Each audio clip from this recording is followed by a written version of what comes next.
This is the Build a Vibrant Culture podcast, your source for the strategies, systems, and insights you need to turn your dreams into your destiny. Every week, we dive into dynamic conversations as our host, Nicole Greer, interviews leadership and business experts. They're here to shed light on practical solutions to the challenges of personal and professional development.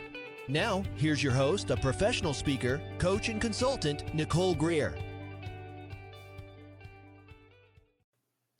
Welcome, everybody, to the Build a Vibrant Culture podcast. My name is Nicole Greer, and I want to help you build a vibrant culture. And I have another, amazing guest on the show today. His name is Ryan Rigterink. I am so excited to have him on the show. Check out this book he sent me in the mail. Ryan, you are such a generous soul. We're going to talk about redesigning lives, finding purpose and balance amidst the chaos and uncertainty. So let me read Ryan's bio and then I'll let him say hi. Ryan is reimagining the future of work through human-centered AI adoption. As a tech entrepreneur and systems builder, Ryan supports business and higher education leaders in designing work that creates meaningful mutual value. He is a nationally respected voice on talent ecosystems, AI powered leadership, and community innovation, and a catalyst for change where purpose meets performance. Welcome to the show, Ryan. How are you?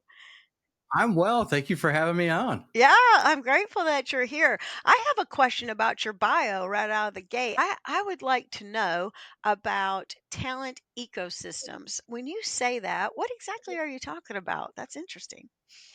Yeah, it's a great question. There's a lot of stakeholders around talent, right? There's, of course, the individual, which is, in my opinion, and many others, should be the starting point and the end point. But there's a lot of stakeholders around how well talent does, from K through 12 environment to higher ed to CTE to employers. But then you've got a whole group of people that might not be thought of in terms of the talent ecosystem, and that's local governments and leadership bodies, and just a whole host of players that actually are a part of that ecosystem and each play a role. And so it matters how well communities are thriving. That affects economic development and tax bases. So there's just a lot of pieces that, you get into that, and it depends on how many layers down into the onion you want to go. But I mean, it goes right down into like roads and infrastructure in terms of the impact. Yeah, I love that. And I think what's bubbling up for me when you say that is, in terms of economic development, I have a lot of clients that are in manufacturing and they might be in a location and they just can't find the talent they need because there's nobody working on that talent pool to bring it up in that particular locale. So great that you're looking at the whole talent ecosystem. I love that. Yeah, and you also talk about AI driven leadership. Will you kind of define that for my listeners? What do you mean by that? Yeah, so AI and leadership is really about how do we use AI to hopefully not replace people, but to augment and actually design how AI can serve individuals as well as organizations. So we're really in the early stages of quite a reformation of the whole talent ecosystem. And, people can 10x their own talent by augmenting themselves. And so we see the emergence of like fractionalized workers who are much more productive and are reaping the benefits of creating a lot more value. And then you've got, of course, employers on the flip side. So really it's about how do we take a human-centered approach so that it's not man versus machine, it's machine that's serving man in the process. Yeah, yeah. I got asked yesterday by a human resource leader, how do you see AI impacting training? And I said, oh, well, it's a fabulous co-facilitator, but you're never going to get rid of me because you need somebody to do the human connection piece. So I love what you're saying. It's humans first, and then let's add the AI to the process. That's fantastic. Yeah. So how did you get into the work that you do? What's your story? It's an unusual one. Now, how Is it much one of time do those you have? long stories? Yeah, there you go. That's right. Yeah, it is. So I'll give you the high level. I worked across 4 different industries, the bulk of which was in healthcare. I was in healthcare genomics and was involved with some analytics. Ended up doing a case study on culture transformation, how to move from a rules-oriented toxic work environment to one where people thrive, and ended What? up pioneering form of leadership called purpose management. This is going back like 5 years now. So I ended up guest lecturing a couple different business colleges.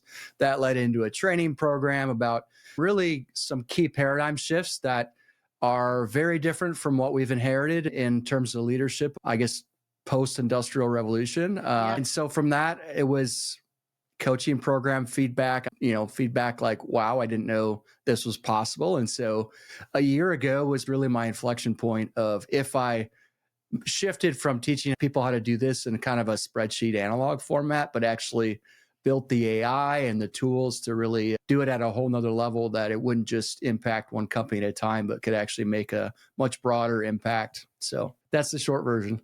Okay, that's fantastic. That's fantastic. Yeah, and so when I picked up your book, which he sent me, I'm so grateful again. His book is called Redesign Life. Everybody go to the Amazon right now while you're listening and pick up a copy of Ryan's book. I was instantly drawn into it, and I'll tell you why. In 2007 or so, I read a book by a woman named Lori Beth Jones, and she has written over 12 books. She might have well above that at this point, but 12 books. And one of her books was called The Path, and it was about creating a mission statement for work and life, which is the same thing as purpose.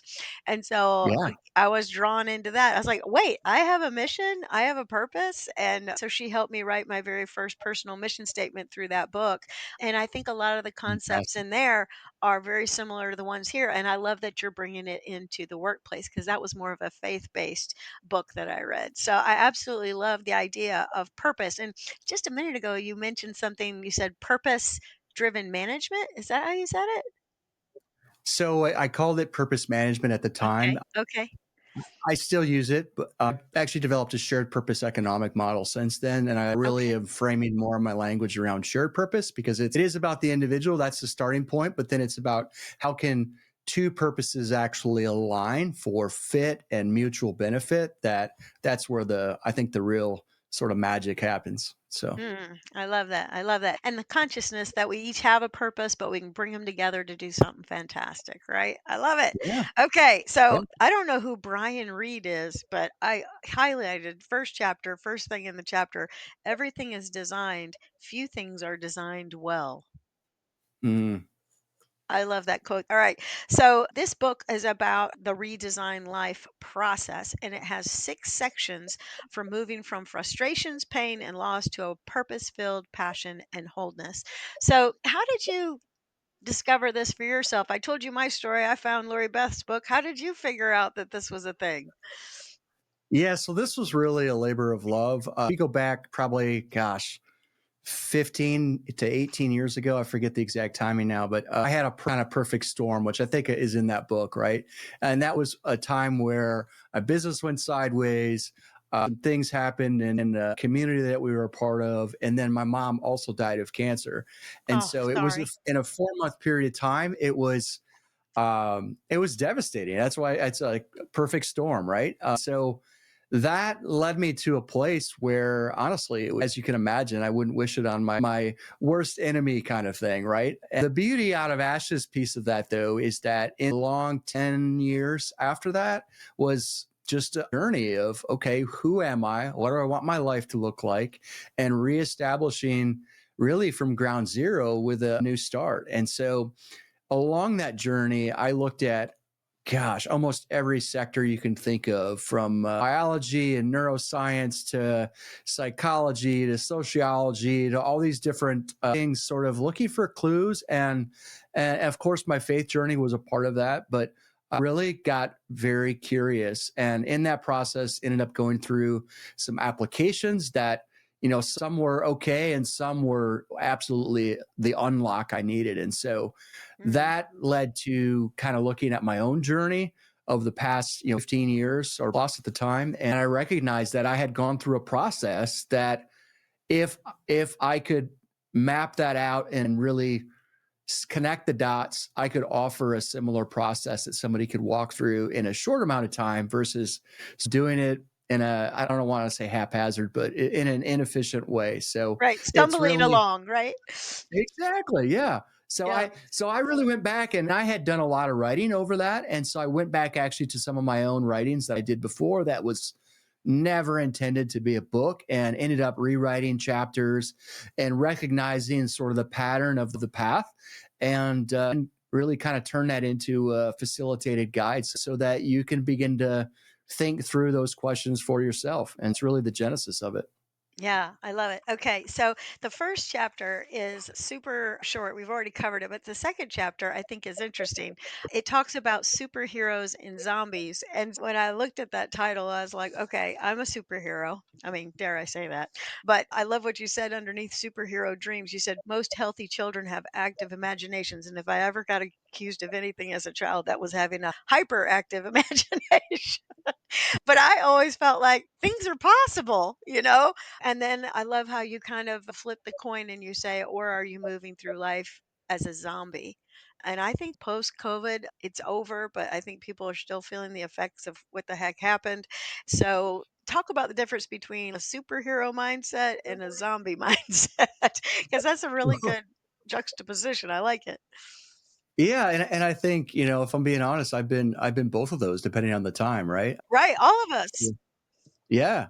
It's really about living in the frame of possibility, like you mentioned, and believing for the impossible. Because really, impossible is just a frame of thinking in a lot of respects. I mean, who would have thought we could fly through the air before two brothers got together and experimented and figured out the physics of it, right? So, pre airplanes, pre flight, that was considered to be impossible. And I think in the US, something that's really, I think, a huge asset is we have a Yes. lot more of that, of believing for the impossible. That's sort of a part of our culture. But even in the US, we've still got, I'd say, probably the majority of the population that's sort of, I don't know, taught out, beat out, like whatever. We get in this rut of just kind of Mm, going through the mm, motions. mm. Yeah, I So, couldn't agree more. Because here's the thing, we're taught to pass the test, not to dream something bigger or better. So we keep it very tight and very small. I love what you're saying. And you have another thing that you say, do you want to live a life of purpose or a life of pain? And I thought that was like right up in your face and totally good. Right. And he has two questions on page 10 that I love. Are you currently making decisions toward a life of purpose? And then are you making decisions that point you towards a pain free life? Because we stand in choice, don't we? yeah, absolutely. Yeah. And the pain free life actually, ironically, could be more painful in the long run. It's just perceived as less painful in the moment. Oh, that's right. Like you could medicate yourself with all sorts of things, shopping and Yeah. whatever. And come, And then and later come to on, the, the pain comes, right? well, pain in the form of regret and pain in the Yeah, form yeah. of, yeah. So there's a lot of choice we have. Absolutely. Yeah, 100%. Okay, so you said if you want to live a life of purpose, you're going to have to put a process in place. And you've got another great quote in here from William Ward. It says, curiosity is the wick and the candle is the learning. So, one of the things that I do is I encourage all my clients to work through what I call the shine coaching methodology. And the first thing is self assessment. So, that's the same thing as, you know, what's going on with you? What's the current state, right? So, how do you redesign a life, or what is redesign life? What is that? Yeah, it's really about living intentional and assessing and thinking through in a real sort of granular way who we are and what we're experiencing and what we want to experience and what we want to pursue and the impact we want to have. And so, since I wrote the book, I actually launched a program called Accelerate Your Purpose that actually kind of bucketizes those three things: who we are by design, who we are by experience, and who we want to become by intention. It sort Mm, of sets an easier to absorb framework because really purpose begins to flow and happen at a next level when we can align all three of those. And so I think when we can come into alignment with like who we were designed to be and understand how our experience is either working for us or against us, and then really get into alignment with a purpose that matters. And I would say even a calling or a destiny, or there's a lot of words that can be put in that last one. And so at the end of the day, it's about assessing who we are and what we're called to do. And so that's redesigning life with that intention and with that level of clarity that for me was life changing, and hopefully it is for others as well. yeah, and I think that there are so many people seeking clarity. You know, the world that we live in, we were just talking about AI at the beginning of this. I mean, you could get so lost in all the opportunities and things that are out there and Google things and put things in Chat GPT till you're blue in the face, you would never be able to make a decision, right? So I like to say this. I say it's like turning the mirror inward. What is Mm. true about Nicole? Self-examination, right? Yeah. Yeah, I And like that. yeah, and you've got on page 19 the steps of redesigning your life. Get your pens at the ready, friends. The first step is prepare for purpose, then discover passion, understand ourselves and others, find your fit, focus on what matters, and then balance your priorities. He's got 6 steps. So when you went through these 6 steps, can you tell us like a good HGTV episode, the before and after of your life? Earlier, like you said in here, he had, crisis, crisis, crisis, crisis. But then when you redesigned, what'd you end up with? Well, I ended up with rebuilding relationships, probably is the biggest thing, but engage with sort of the dent on the universe that I'm supposed to have. And that starts with how I manage myself, quite honestly, self talk and all the things. So I think preparing for purpose starts really with ourself and how we manage ourselves and the truths or lies that we're in agreement with internally, because the culture that we create around us is the culture that's within us. And so there's an aspect of, like you said, examination of how we're doing. That really was the starting point. From there, it was inventorying my passions. And passion actually is often misunderstood as a term. Passion's actually what are you willing to pay a price for? So Mm, in the movie, The Passion of the Christ, right? It was for the joy set before him. There was an aspect of paying a price that we don't necessarily think of when we think of the word passion. We think more of like energetic excitement, and it is, but the byproduct of that is what excites you to the point that you're willing to pay a price for, because that's the sustaining force that really drives something through to completion and to impact. So, yeah, for me, that was really changing the employer employee relationships and wanting people to be dignified with greater value in who they are and the talents that they can discover and grow and mature. I've walked that out with my own kids for years. I was really fortunate to have a father who was very intentional about that as well. So, yeah, that was it. Beyond that, it's really about finding where there's alignment outside of ourselves. So, in our immediate relationships, in our professional relationships, even in the marketplace, where does what we have to offer, where does that resonate? Even within, we were talking about the talent ecosystem, right?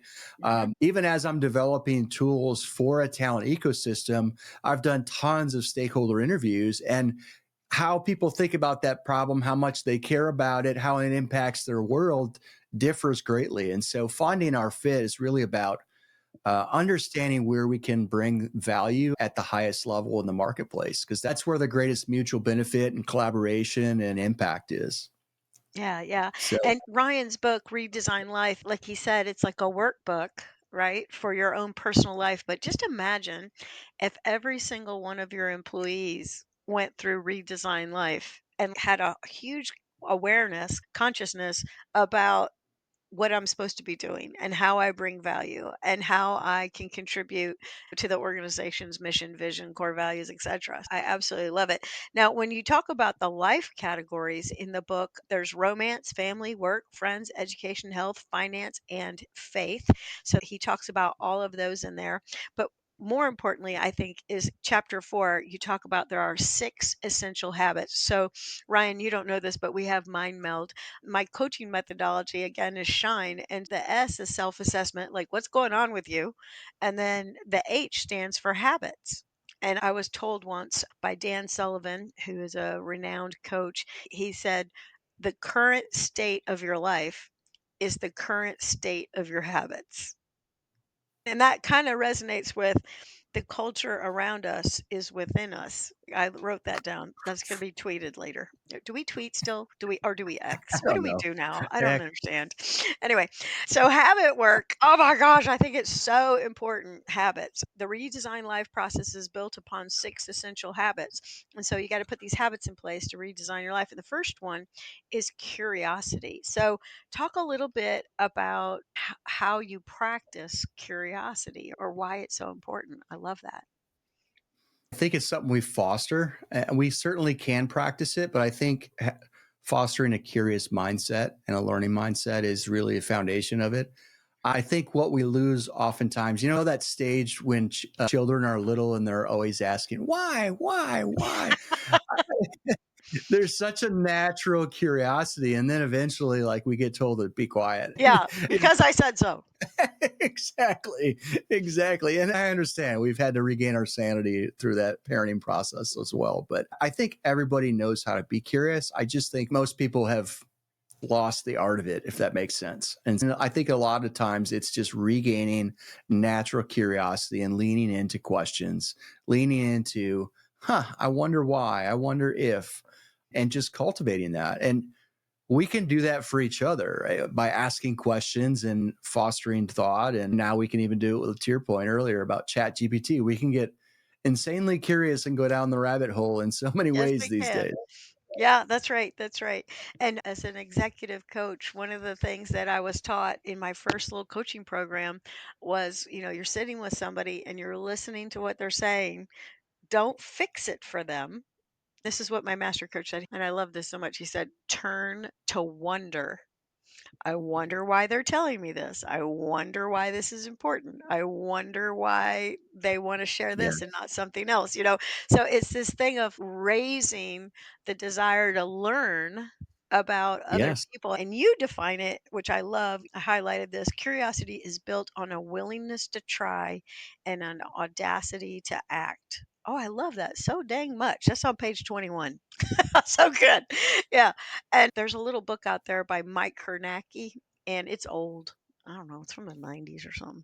And Mike Kernacki says willingness is the ability to do what needs to be done without reservation, refusal, or judgment. And that's the audacity to act. So I'm like, oh, Yes, it is. I'm hanging out with my brother Yes, Ryan it today. Me and Mike and Ryan should go break bread together. Yeah. So good. is. Let me know the time and place. It sounds like fun.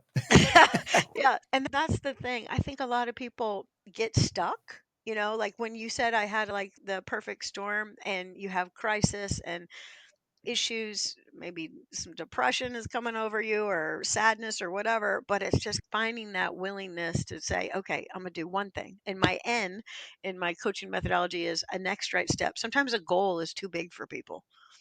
They can't even set a goal, but it's like, what's the next thing you could do? Just this Yeah. Set thing. a Yeah. next step instead of a goal. Yeah.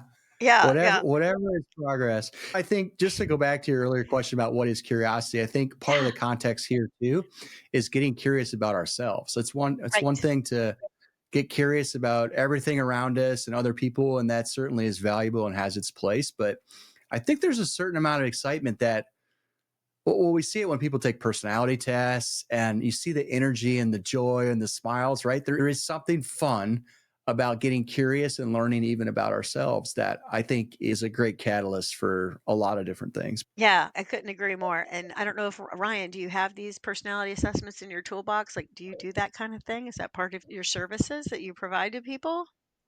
So we use some. We haven't created our own, but we do use some of those. The assessments that we've created are really about career growth fit, motivation or ideal work experience, and then also culture fit. So those are the types of fit we're creating insights for in the job search and hiring process. Oh, fantastic. All right. So we're going to give you all of Ryan's contact information so you can get up on that. And then just FYI, listeners, Nicole's got every personality thing under the sun. It seems like everything There you from the go. from the tilt to the disc to the strengths finder to the Myers-Briggs, all the stuff. So I agree with you. And I've been doing it so long, Ryan, that I'm always tickled when I do a new group of people with a personality assessment. And like you said, they smile and they're like, oh, I am that. Yeah. You know, Absolutely. yeah, You see it's the so light good. bulbs going off in the room. Yeah, it's great. Yeah, yeah, it is. And I think it's good too for the teams, right? Because when you look across at your team member, you're like, that is what their strength is. Maybe it's overdone sometimes, but that is what Mhm. their strength is.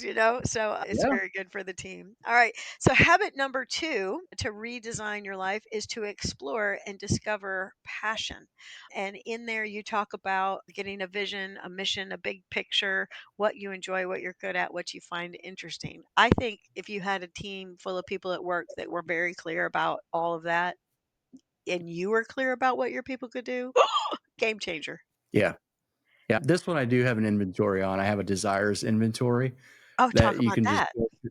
You can go through and journal essentially self narration, self reflection, but really go into, okay, what are my desires? So I'm going to get really honest with myself across all these life domains. What do I care about? What do I want? And so it's interesting, even as I went through it myself, how things came out of me onto the page that I sort of knew, but putting it down in writing and seeing those things and then going through a process of evaluating, like, how much do I desire that and which ones do I want to make a priority? It actually created a process to partner even with my own heart in a more intentional way. And that was Ooh, it. did y'all hear that? Partner with your heart. That's crazy good. Love that. Yeah. So there's so much in us that, just like, do you have kids or no? Oh, yes. Yeah, but So, I have adult children now. I really want to tell you, adult children are so fantastic. I have a yeah. 32-year-old and a 26-year-old, and all the hard work pays off. All the nagging Yes, and forcing them to do their homework, it pays off, people. it does. I can attest to the same. Yeah, Yes. yeah, Where I was going with that was see so much in our kids, right? There's so much there that they don't see in themselves in right. the journey. And I think we're all those kids. I think we're all have a lot more in us that we don't necessarily recognize, but a process, certainly getting around other people who help call that out and can help facilitate and partner. And I think in a lot of ways, we're all called to find the gold in each other. Anybody can find the dirt, but find the gold. And Mhm. there's an aspect that we can do that for ourselves as well. And when we can partner with that, first off, recognize it, but then partner with it, I think it creates joy and it creates a different experience. So it's what I wish for everyone. Yeah, yeah.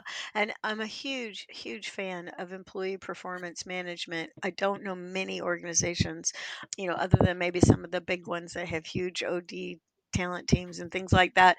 But just having a process to sit down and mine for gold with your employees is like, what can we develop in you next? And if we knew what their passions were, what they enjoy, what they're good at. And there's another thing, Dan Sullivan's on my mind, I guess, but he wrote a book called Unique Ability. Everybody write that down, Unique Ability. And in that book, he talks about how you're good at some things, you're excellent at some things, and then you have a unique ability. And that's the one you love. You would do it all day long. The passion Yeah, part you were talking about, you do it even if you were tired and absolutely. you wanted to lay down, you keep going. Usually that's something we would do whether we got paid to do it or not, right? Right. Yeah. So good. So good. Are you ready to build your vibrant culture? Bring Nicole Greer to speak to your leadership team, conference, or organization to help them with their strategies, systems, and smarts to increase clarity, accountability, energy, and results. Your organization will get lit from within. Email her at nicole@vibrantculture.com and be sure to check out Nicole's TEDx talk at vibrantculture.com. Okay, so habit number 2 was explore. Habit number 3 is reflect. And wow, imagine if everybody on your team, in your business, in your organization had a habit of reflecting. And here's how Ryan defines it: reflecting is a process that leads to greater understanding and is an improvement tool to move us toward where we want to go. That sounds like business 101 to me, understanding ourselves and understanding others. So, how could we encourage our teammates to reflect and to take on this habit? And we're kind of going back to consciousness, right? Becoming more conscious of who we are and Mhm. how we experience the world and how the world experiences us. We all have a lens that we view the world through and actually experience the world through. And that's unique to us. And yet it's also something that if we can become more aware of it, we can actually adjust maybe where there's some scratches on our own lens or whatnot. And so Mm, getting insight into how I'm actually experiencing the world is an indication of either my own values that are beneath that or how I'm interpreting what I'm seeing according to that. So there's just a process where we can think through and we can sort of collect data. Two people can go through the exact same scenario and experience it different. And that's the unique aspect of somebody's lens and how they are thinking and managing themselves. And so reflecting is really the activity of curiosity in a specific direction of why did I experience it that way? Or why did they experience me that way? I mean, I don't know about you, but I've had family and whatnot experience me way different than what I thought I was coming across, way different than what I intended to come across. And so ultimately, I think reflection can be done with ourselves, but I think it's probably best done in relationship because we can hold up our own mirror, but when other people do it, we can see our blind spots as well.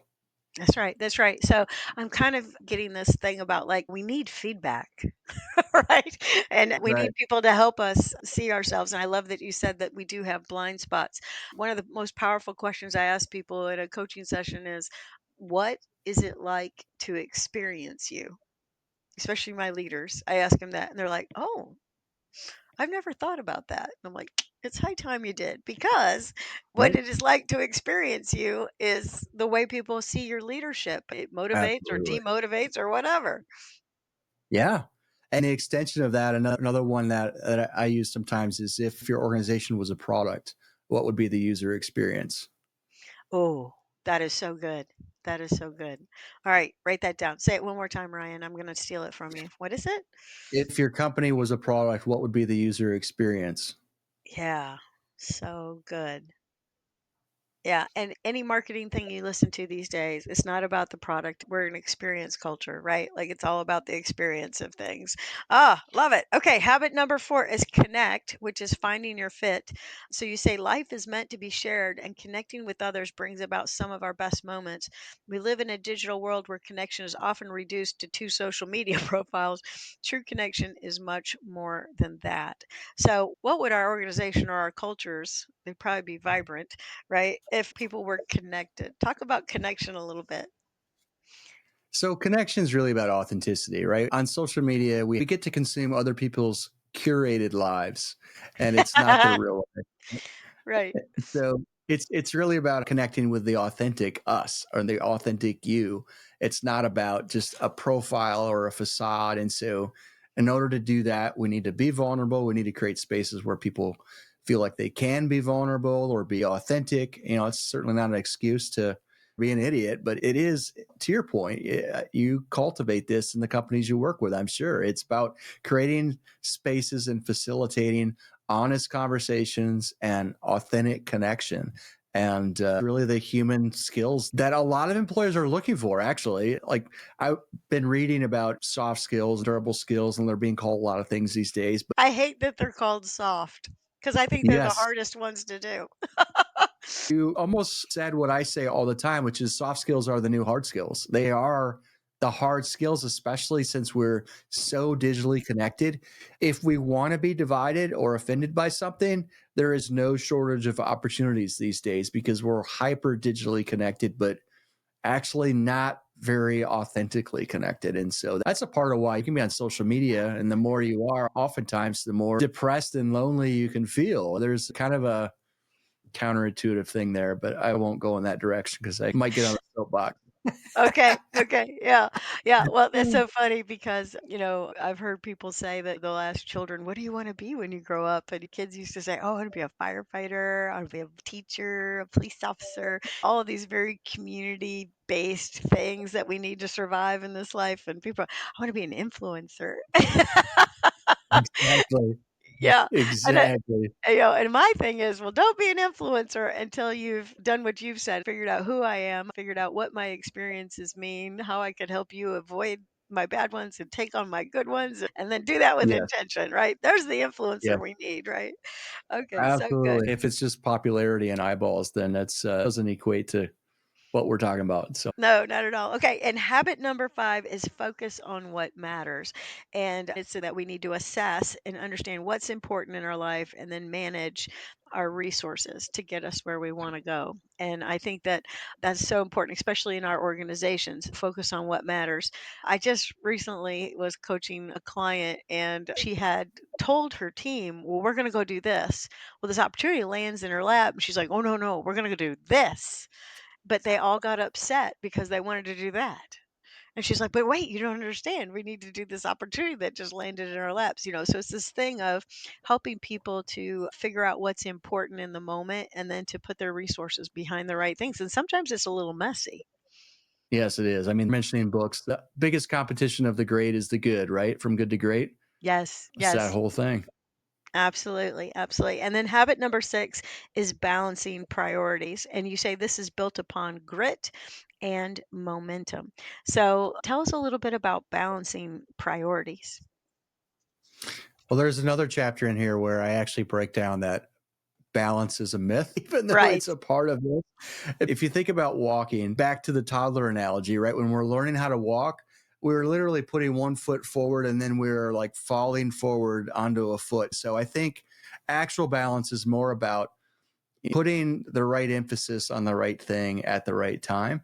And it doesn't equate really to true balance, like on a balancing beam of weights or things like that. It's more about if we can invest the right amount of time and energy and resources into the things that are the right priorities, then we feel like we are balanced. And so the process of living a balanced life is not actually being balanced, it's being prioritized. Oh, I think that that is so great. All right. Did you hear that, everybody? Take the word balance and think about priorities. So I've balanced my life by prioritizing my life, which doesn't mean everything gets an equal balance, doesn't get an equal bit of my attention. I love it. Now, the next couple chapters, you talk about failure. And I love the fact that you say this. You say, failure is learning.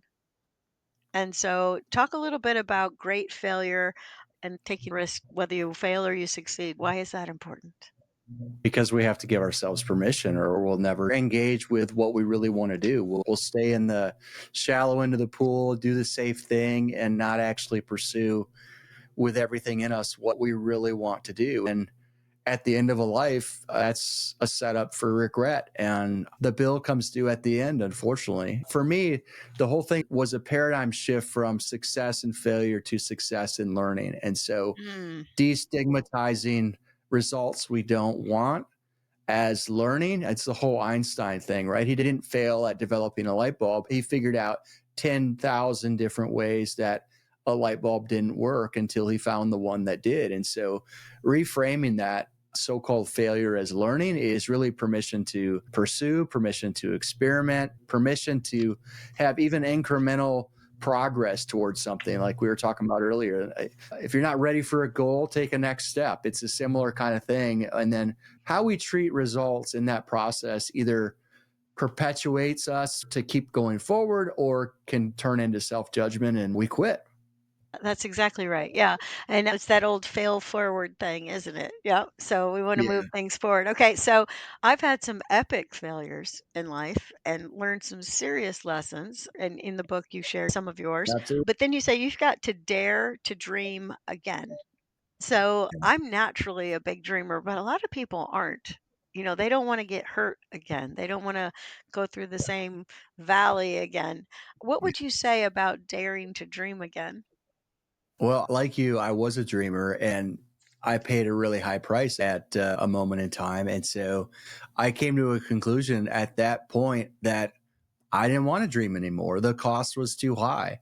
And I have that choice to make indefinitely if I want to. And so it takes great courage to dream. It takes great courage to become curious and engage with possibilities. That is a choice. We talked about choice earlier. Recognizing that dreaming can be an act of courage for me was actually a light bulb moment in itself because a lot of people have gone through epic failures or crisis or even consequence that may or may not have been created by themselves. And if we don't respond in a healthy manner, we close in and shut down and get stuck. And we talk about a step forward. A step forward is actually that daring, that courage to dream into the possibility again. And so I talk about it in terms of our own relationship to vision. We can be actually anti vision or we can engage with Ooh, vision and have a relationship there with vision. Either actively work against it and shut it down, or we cultivate it, dream, and then partner with it. And so it's a step forward, a step of faith, a step of courage to dream, and just recognizing that if you've moved from being really hurt or stuck, even if you haven't even taken an active step towards materializing that dream, just know that you've taken a good step even by daring to dream. And so that's really what that is about. It's dignifying the courage that's needed for people in certain contexts to begin to dream again. Yeah, absolutely. And sometimes we'll have people around us that will say, "Hey, I'm thinking about doing this." But they know our history, they know our learnings, AKA failures. And they will kind of like poo poo or discount what we're saying. But in chapter 10, you talk about the fact that oftentimes the desires we have are really good. Like they're not selfish. They're not this kind of thing like I want to be an influencer, which if you've got a story to tell and you can help change the world for the better, be an influencer. I'm all about it. But Absolutely. but I think sometimes people are like, should I be trying to do this? And I'm like, well, if it's good, Yeah, absolutely get after it. Yeah. So absolutely.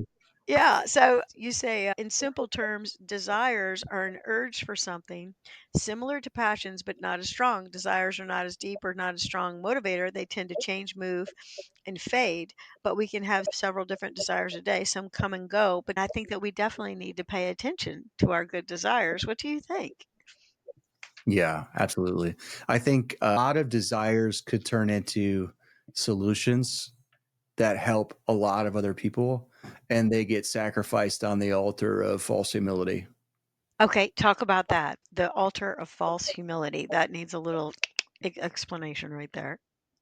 So, oftentimes we suppress our own desires, at least in the Judeo Christian heritage. Yes. Desires are often sort of just talked about as needing to be crucified or things like that, right? And yet, good desires actually are meant to be partnered with. And so, we oftentimes, out of false humility, can take an inspired desire and just cast it aside thinking that that's humility. And in my opinion, that's false humility. It's partnering with good desires that actually not only makes life meaningful, but it's how we end up serving others, usually at the highest level, is oftentimes through partnering with our own good desires. And so if you've ever thought, what will somebody think? We have these sort of tracks that can run in our mind regarding our desires. And we often just censor those. We just kind of throw them aside as either too lofty or whatever, right? We all have probably a different way that we speak to ourselves on that. But I know I've done it. I've done it many times where that just seems too audacious, whatever. And it gets dismissed. And that's oftentimes, not always, but oftentimes on a self judgment or critique or false humility kind of lens. And I think we would all be better off if more people partnered with their good desires, Mhm. because the good desires grow and can be really turned into something that can be legacy creating. Yeah, I couldn't agree more. And so, as you're talking, this story popped in my mind. So, I did a leadership development for a long time with teens, which is a very good thing to do. I did it a very long time. And we had this card sort that we would do with the kids, and it was a list of core values. And so, the kids would go through the thing and they would determine their core value. I often think to myself, Ryan, what if somebody, when I was 16, had asked me what my core values were? I'd have been way ahead of the game. I mean, we've got to do this stuff with our kids. But anyway, so Absolutely. this one young lady, Ryan, picked fame because they could go off the board for 20 points and pick a core value. And so she picks fame. And all the other kids and some of the adults in the room look at her like, oh, honey, you shouldn't want fame. Like poo pooing and discounting her Yeah. desire for fame. So I felt that in the room and I thought, well, we have not turned to curiosity, which is Ryan's number one habit that we need to have in his book, Redesign Life. So I said, Would you share with us why you picked fame?" And she goes, "Oh, yeah, I will tell you." She says, because I live in Section 8 housing and I'm tired of it. And my mama's tired of it. And we don't feel safe. And I've got a skill that I have been given. And I think I got it from God. And I'm like, well, what is that skill? And she says, well, I can sing. And I said, oh, well, will you sing for us? She goes, yes, I will. And she starts singing. And the whole room is like jaw drop. And girl could sing. So if I was her, That's I'd try to get amazing. out of Section 8 housing too and be famous because this would change the trajectory of her whole life, and give hope to her Absolutely. neighbors. And Yeah. Yeah. That's a great example of that. And how many times do we have people around us that react that way, or we just imagine what other people will say and dismiss it ourselves? So, yeah, that's a great story of that. Our kids have unfortunately compared themselves to each other in the whole growing up process, and they're all very uniquely different. And Mhm. so we've had to monitor some of that environment in our own home over the years. Like, you're different, you have different values, different giftings. We're going to celebrate the differences instead of everybody having to be judged by somebody else's strength. It's not a fair comparison. Yeah, I love that. That's so good. Yeah. And so, what you also say about these desires is that you can watch over your desires, breaking them up into two things: awareness and evaluation. And that's on page 66 and 67. And just making sure that your desires align with your values, like that young lady. It didn't seem like she was full of herself. She was confident that she was given that gift for a reason. Like, she put it together. I just absolutely love that. That's fantastic. Well, I want to do one more thing, Ryan. I want to talk about igniting your passion because I think that's probably the most important thing to redesigning your life is igniting your passion. So, you've got a quote from Howard Thurman, and I bet you not many people know that name, but y'all need to get a book by Howard Thurman and it'll change your life. All right. So he says in here, don't ask yourself what the world needs. Ask yourself what makes you come alive and go do that because what the world needs is people who have come alive. And Howard Thurman was a preacher, pastor, mind blowing African American, awesome human. So please go get a Howard Thurman book. If I could have him on the podcast, I would. I can't. But anyway, so talk about igniting your passion. Let's bring this podcast home by talking about passion for a minute. What are your thoughts on passion? Well, I think it's one of those things that is not partnered with and is often Mhm. dismissed as just this feel good thing. Like, everybody wants to follow their passion and it's not practical and all this sort of stuff. Right, right. And yet, if we can discover and find our passion, it changes how we show up in the world. And so I think passion is actually one of the most strategic things that we can do for our career, because what follows passion is natural engagement, is actually accelerated learning, higher levels of excellence, like all of these things that we want for our kids or in our employment, in our companies. Like, we want that. And Hmm. so tapping into that is huge. It's not just a feel good, younger generation, follow your passion kind of thing. I think it's foundationally strategic. That quote, I put it in there for a reason. I think it's Oh, amazing. I so want good. I Me want too. everybody to come alive, and I want everybody to engage with what makes them come alive. Because imagine a world where everybody was engaged that way and everybody was alive. It would be a vibrant culture. That's it. Yes. And here's what I say, Ryan, when I'm talking to people, I'm like, imagine that everybody knew their mission, their purpose, their passion, their desires, all the things we're talking about on this podcast. We might cure cancer. We might figure out, she's left and I'm right. I mean, all the things that are like wrong with the world is because we're focused on the wrong things. We're not focused on why we were born and what our passion is. I love what you're saying. I appreciate it. Honestly, it's a father and a mother's heart, I think, applied to people. It's, don't we want our kids to find what they love and excel in what they do? I mean, I think we want that for our kids. We want it for everybody. It's more permission and then finding where that can show up in the world to be valued and to serve others. That I think is oftentimes the missing piece with passion. It's not just I found my passion, therefore everybody should recognize my passion and have unrealistic expectations of how the world should respond to it, right? Finding our passion and partnering with it is kind of step one. And so I think that's probably why it gets dismissed as just sort of a feel good exercise, but it's a foundational strategy to partner with and then create value with in the world. And then, oh, by the way, accelerate and serve at a higher level ultimately. So That's it's exactly it's right. when people, I have some people in mind. I don't have permission to name them, but there are people I know that have partnered with their passion and they have flown up the corporate ladder because they show up fundamentally different than somebody who's not engaged with who they are and what they were designed to do. And so if you chase success, just like when you chase money, like you might get some, but it's like a byproduct. Find what really makes you come alive and partner with that and find where you can deliver value to the marketplace. And then good things follow. So that's kind of my take on passion. I think it's something we need a lot more of. Yeah, yeah. And I'll tell a story, and I have permission to tell.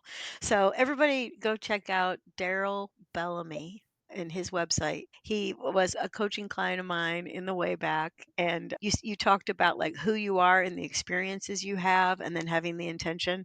So when I was coaching him, one of the things he said is, I just had a lot of fear. Like I'm scared of this, I'm scared of that. And he actually ran for president of his student class at the University of North Carolina at Charlotte. And yeah, and he was like, I was so scared. But he said, I had this young lady who was going to run with me and be like the vice president and all that stuff. And he said it was one of the scariest things I ever did. But I got so much encouragement from my friends. They're like, we need somebody like you to do this. And da, da, da, da. And so he was like, okay, you know. And so he just did it scared. Well, he took that one story and now he travels all over the United States talking to college students about the fears of going from I'm a young adult now. In 4 years, they're going to expect me to take care of myself, you know, and I got to be a real adult, you know. And so he does this whole thing where people put their fears on a piece of paper and they throw them in the fire and they do all this stuff, and he's changing lives. But it's such an authentic, amazing passion and purpose of his to help people not be scared. You know, isn't that Yeah, great? Oh, Daryl it's Bellamy. amazing. Yeah. Yeah. I have a friend similarly. She wrote a book called Fearless, and it's along the same lines about how fear is a choice and the fact that we can live fearless. It's a great read too. If you get a chance, pick up her book as well. Okay. Can you tell us her name? Yes, Sandy Gledhill. Very good. All right, we want to get it. We'll put it in the show notes too. And maybe we could get Sandy on the podcast to talk about being fearless. That would be fantastic. All right, so Ryan, it's the top of the hour, and I know that my listeners are like, wait, I want to know one more nugget. What's one more nugget you might leave us with to kind of tie a bow on this whole thing about redesigning our lives? Yeah, that it's worth the work. Finding your purpose and partnering with it actually takes effort. It takes sometimes some difficult internal work, but it is absolutely worth it. You're too valuable not to Oh, do that work. yeah, I totally agree. You're absolutely worth the work. All right. Well, Ryan, it has been my pleasure to have you on the Build a Vibrant Culture podcast. And you can find Ryan on Facebook. You can also find him on LinkedIn. And what is the website that we could go to find you, Ryan? Go to leadersops.com. Okay.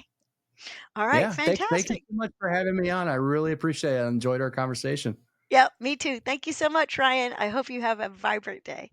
Thank you for joining us on this episode of the Build a Vibrant Culture podcast. If you found value in today's episode, please take a moment to leave us a review on your favorite podcast platform. Your feedback helps us improve and reach more like-minded listeners. Remember, the journey to building a vibrant culture never stops. Stay inspired, keep nurturing your vibrant culture, and we can't wait to reconnect with you on the next exciting episode of Build a Vibrant Culture podcast.